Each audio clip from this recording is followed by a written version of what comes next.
François Bonterre, livre Atelier d'écriture, cycle été 2024, 40 jours de pratique quotidienne.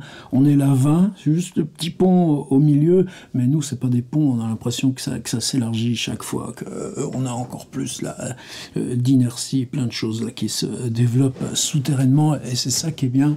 Et ce qui est fondamental pour moi, c'est que je découvre dans ce partage, ou tout simplement à lire les contributions et à dire tiens, c'est par là qu'il faut pousser, c'est par là qu'il faut pousser, allez, là on tire.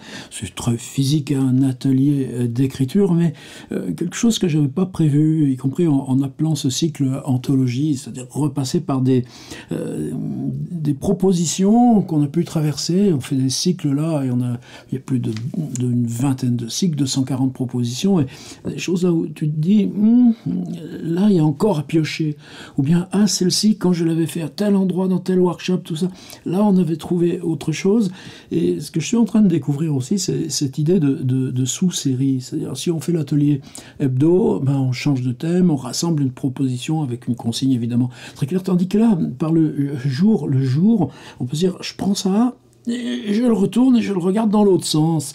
En gros, c'est un petit peu ce qu'on va faire aujourd'hui. On va rester sur la question photographie. Vous savez que je vous ai proposé des choses ingrate, c'était la 18 avec Hervé Guibert, l'image fantôme. On était simplement dans rédiger ce qui correspondrait, nous, à la table des matières, comme lui, dans l'image fantôme, propose une table des matières avec 64 modes différents de la photographie ou des usages différents de la photographie. 64 entrées sur un seul concept, a priori tellement simple, tellement évident, tellement quotidien, la photographie. Et en entrant chez Annie Ernaux, donc avec la 19, j'avais voulu prendre un autre petit recul par rapport à la photographie, travailler sur la question d'image mentale. Donc c'est quelque chose qu'on se remémore sous forme d'image, dans la mesure où probablement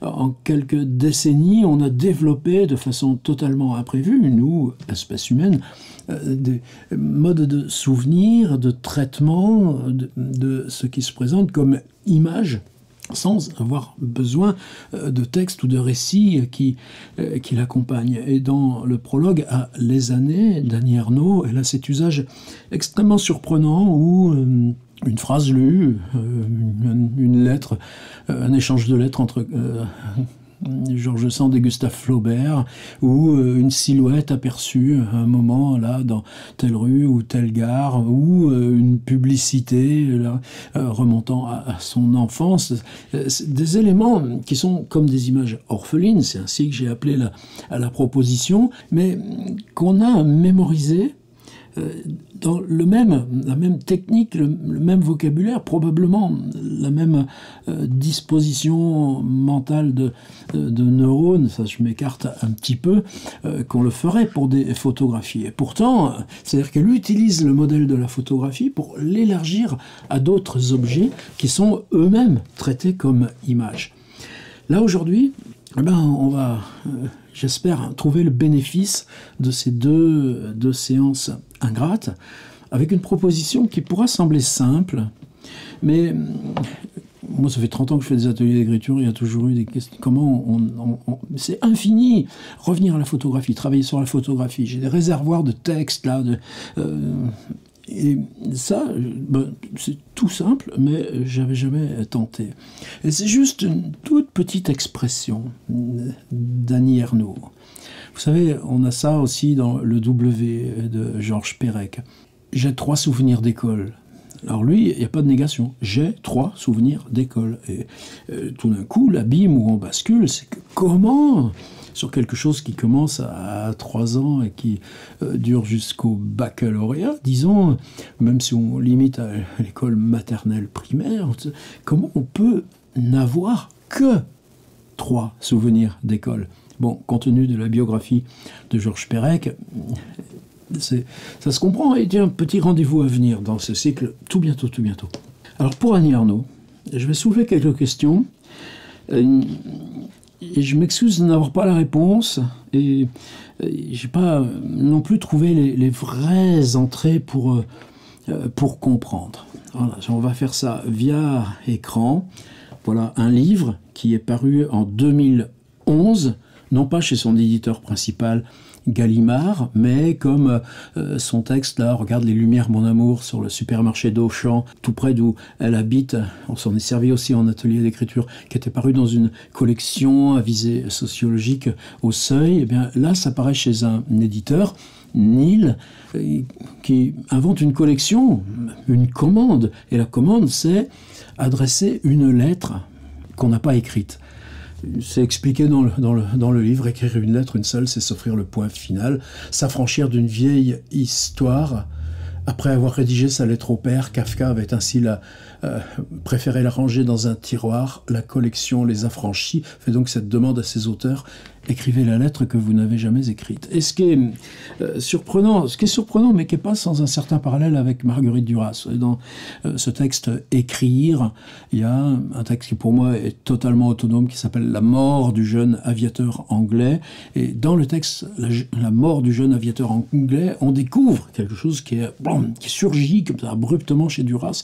Pour la première fois, elle parle du corps de son frère disparu dans une fosse commune. Et comme si la mort, là, de cette stèle là, sur ce jeune type de 20 ans, en plein débarquement de Normandie en juin 1944, lui permettait, par l'écart, de laisser venir ce qui pour elle n'est pas nommable. C'est-à-dire que son frère n'ait pas eu droit à une sépulture digne dans l'enfer colonial.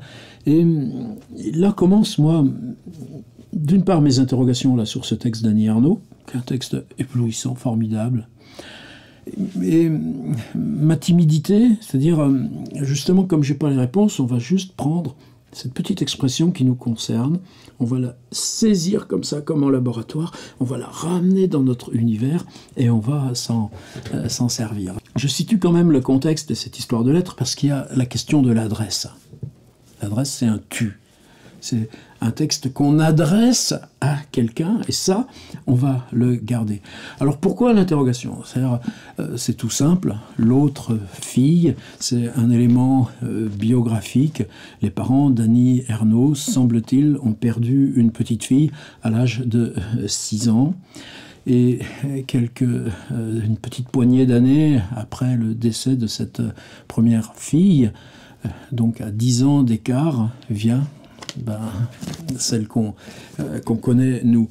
Alors, est-ce que c'est de la fiction? Probablement pas, puisque dans le quarto, on a témoignage de cette petite fille, qu'évidemment, elle n'a pas connue. On a une photographie de ses parents avec la petite fille. Mon père et ma sœur à la communion solennelle d'une nièce au Havre en 1937. Et puis elle le dit ici, juste là, il y a la reprise là encore de la photographie, celle dont on va parler.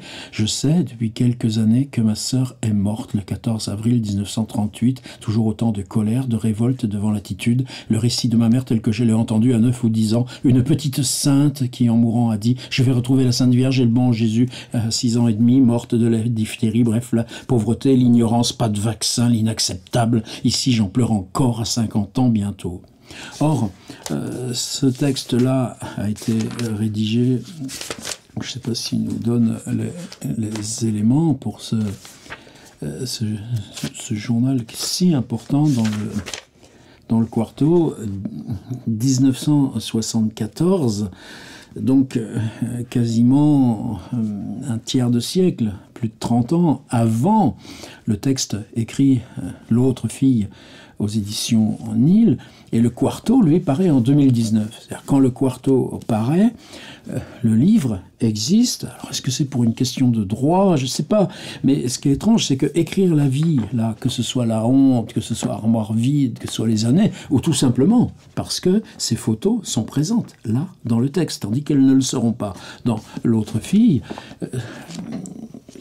Quarto, alors quelle tractation, j'en sais rien, ça ne me regarde pas, je ne veux pas entrer là-dedans, mais en tout cas pour moi c'est d'évidence. L'autre fille aurait dû être insérée dans le quarto et on aurait représenté un point certainement d'intensité culminante. C'est une pièce du puzzle qui est totalement indispensable. Plus que d'autres textes là qui, moi, me passionnent moins, mais ça, on ne rentre pas là-dedans. Alors, évidemment, ce livre, paru aux éditions du Nil, il a fait son petit bonhomme de chemin. Quand Annie Ernaux a eu le Nobel, pop là, nouvelle présentation avec un bandeau. Et en 2023, pop là, le voilà chez Folio. Ce qui fait que les droits, Gallimard en bénéficie. Pourquoi c'est pas dans le Quarto? Maintenant, on va regarder ce qu'il y a dans ce texte. Et c'est là où, une fois posé le contexte, nous, on va tromper Annie Ernaux. On va s'éloigner des choses graves, on va s'éloigner du prétexte vital, là, de se écrire la vie, et on va se préoccuper que de ce qui nous concerne, une expression qui passe comme ça, et sur laquelle je souhaite qu'on fasse atelier d'écriture. Ordi, Annie Ernaux, l'autre fille, donc version numérique, c'est toujours moi, cette grosse interrogation qui est que c'est... Version en circulation semble venir directement là, de ceux qui les ont réalisés. Et on attaque, comme les années, par une photo. Et les années, par contre, c'est la suite des photos liées à l'autobiographie d'Annie Ernaux. Là, on est dans une biographie, dans un témoignage qui commence avant elle et qui finira avant elle. Et c'est tout ce hiatus dont elle va, sur lequel elle va travailler. Alors là, on a typiquement la même approche que dans ces photographies qui ponctuent le livre Les années. C'est une photo. Le début, après ce prologue sur lequel on a travaillé dans Les années, c'est une photo. Et la même phrase, c'est une photo de couleur sépia ovale, donc une photo totalement archétype, un bébé tout en longueur, peu charnu, dont les jambes écartées avancent, tendues. Comment on décrit un corps qui n'a pas encore d'identité au masculin, en plus. Il écarquille les yeux avec une intensité presque dévorante. Et au-dessous de la photo, toujours cette contextualisation avec la matière, coin supérieur gauche de la couverture, très salie, au feuillet à moitié détaché l'un de l'autre.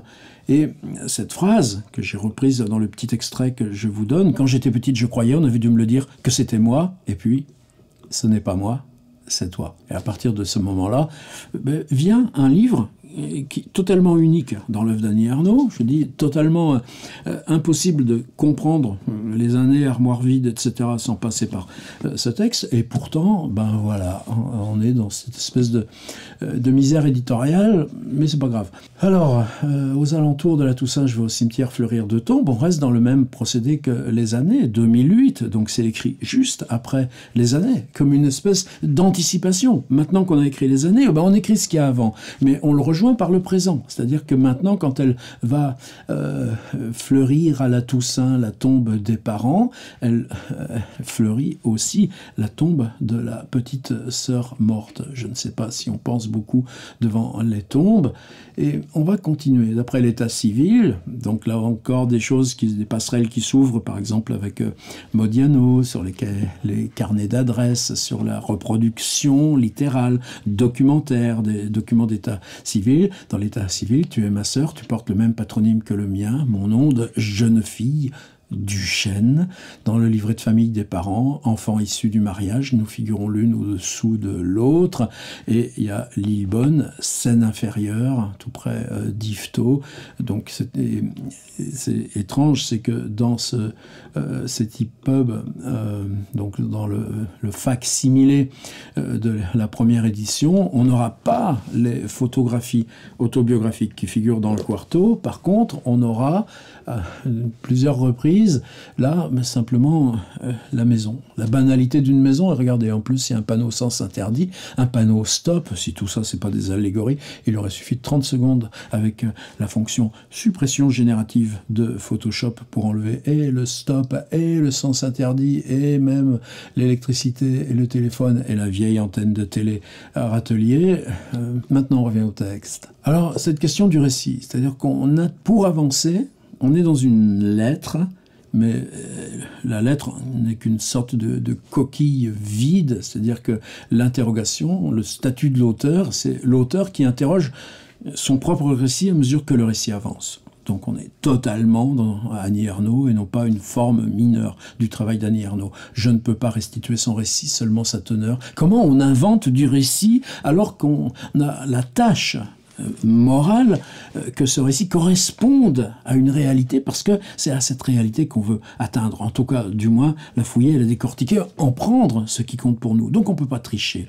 Et comment inventer, pourtant, par sa démarche d'auteur, ce récit qui nous serait si indispensable. Donc là, si on n'est pas chez Annie Ernaux, où on est? Ici, il me semble que les paroles déchirent une zone crépusculaire, me happe et c'en est fini.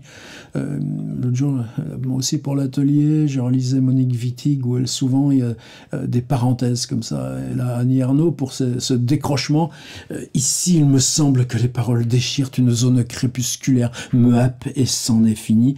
Elle n'utilise pas des parenthèses ni des italiques, une mise en crochet. Bon, elle est morte comme une petite sainte, donc la même phrase qu'on a là dans le 1974. Pas plus qu'une photo, la scène du récit n'a bougé. Alors de quoi on parle là? Il y a le mot photo.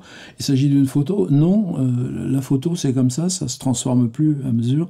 Et puis là le récit ce sera pareil, c'est les traces du récit telles qu'elle les a, elle en hérite de ses parents avec les adjectifs gentil, intrépide. C'est-à-dire, il y a la petite sœur morte gentille, la jeune morte. Vous vous souvenez de cette expression dans les illuminations de Rimbaud? Et elle, intrépide, coquette, sale, goulue, mademoiselle je sais tout, déplaisante, tu as le diable au corps, ça y est, l'opposition est introduite dans le livre. Vous voyez, là, il disait 50 ans que je bute, ben voilà, 60 ans après, je n'en finis pas de buter.